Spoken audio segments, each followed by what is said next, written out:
사람들이 어떻게 자신들의 주장과 이익을 정치에 반영하지? 그건 여기에서 상세하게 알 수가 있어. 오늘의 핵심이라고 할 수 있는 거 바로 정치 과정입니다. 과연 정치 과정은 무엇이며 어떤 단계를 거쳐서 이루어지는지 지금부터 시작해 보도록 할게요.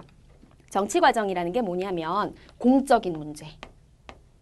사적인 문제는 그냥 내 개인 사생활의 문제를 사적인 문제라고 하잖아. 뭐 나의 다이어트 문제, 나의 외모 문제, 나의 성격 문제, 이건 나의 사적인 문제인데 그런 개인적인 문제 말고 모든 사람들 다수에게 영향을 미치는 문제를 공적인 문제라고 얘기를 해.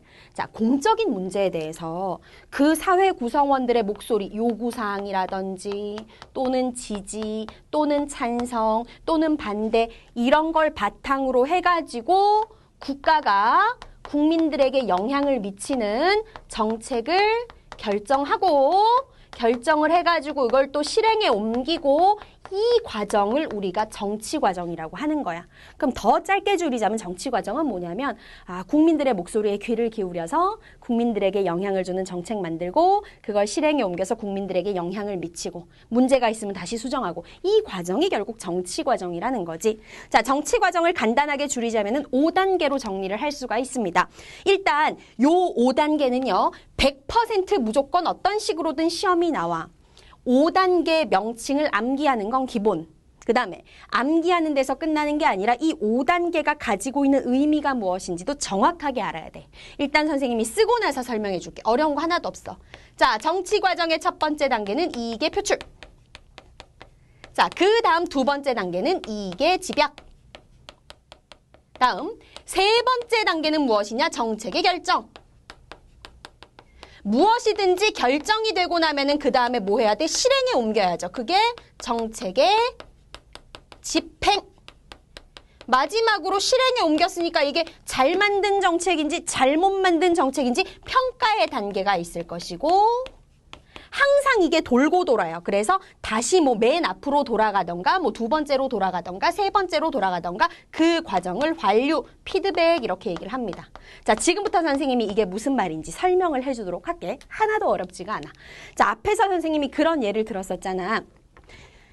지금은 어디나 가도 전부 다 우리가 동네 편의점에 가면은 거의 다 안 파는 데가 없어요. 소화제, 기본적인 소화제, 그 다음에 뭐 아플 때 붙이는 파스, 그 다음에 벌레 물린 데 바르는 물파스, 그 다음에 두통약, 이런 기본적인 약품들은 굳이 약국을 가지 않아도 우리가 편의점이나 큰 마트 같은 데 가서 구입을 할 수가 있어. 근데 불과 이렇게 된 게 몇 년이 안 돼요.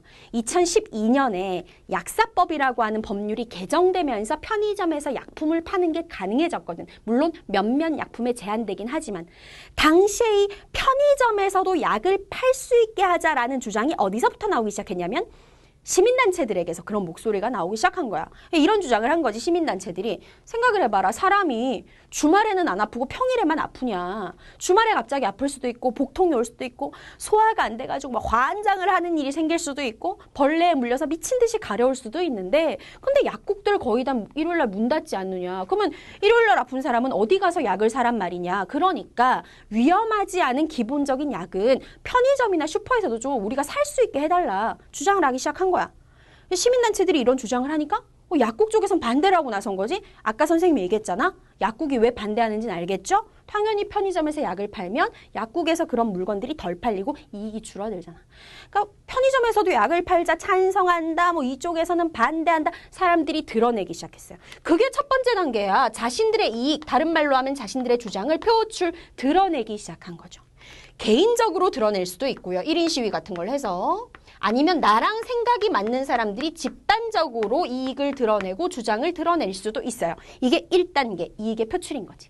자, 이 문제가 되게 사회적으로 이슈가 되자 이제 어떻게 하기 시작했느냐? 신문에서 보도를 하기 시작했어. 뉴스나 신문에서, 언론에서. 자, 지금 이제 그 일반 편의점에서 기본의약품을 파는 것에 대해서 뭐 찬반의 논쟁이 뜨겁습니다. 해가지고 뭐 신문에서도 보도가 되고 막 뉴스에도 나오고 하는 거야. 이 과정은 무슨 과정이냐면 두 번째 단계, 이게 집약 단계예요. 집약이라는 게 무슨 뜻이야? 모으다라는 뜻이야. 모을 집중할 때 집자거든요. 더 많은 사람들이 원하는 게 과연 무엇이냐? 다수의 국민들이 편의점의 약 판매를 찬성하느냐 반대하느냐 의견을 듣고 모으고 하는 과정이 두 번째 이익 집약의 단계인데 이걸 다른 말로는 여론의 형성 단계다라고도 얘기합니다. 자, 언론 보도를 통해서도 사람들의 의견이 모아지고요. 그 다음에 중요한 거 정당들의 활동을 통해서도 이익이 모아집니다. 자, 여기서 잠깐 정당은 무슨 단체이며 정당이 이 단계에서 무슨 역할을 하느냐? 학교에서 수업할 때 이미 배웠겠지만 지금 시험 대비니까 기본적인 거 알고 있어야 되는데 정당은 정치 권력을 획득하는 걸 목표로 하는 집단이잖아. 우리 정당에서 대통령이 나오는 게 목표고 우리 정당에서 국회의원이 나오는 게 목표인 게 정당이란 말이야. 그러면 정당은 결국 누구의 지지를 받아야 돼? 국민의 지지를 받아야 돼. 더 많은 국민들의. 그래야 우리 정당에서 정치인을 배출하잖아. 그렇기 때문에 정당은 많은 국민들이 지금 주장하는 게 무엇인가? 국민들의 목소리에 귀를 기울이는 거야. 딱 보니까 국민들이 편의점에서 약을 팔기를 원해. 그럼 정당들이 국민들의 입장에서 목소리를 높여가지고 편의점에서 약을 팔게 해달라라고 하는 겁니다.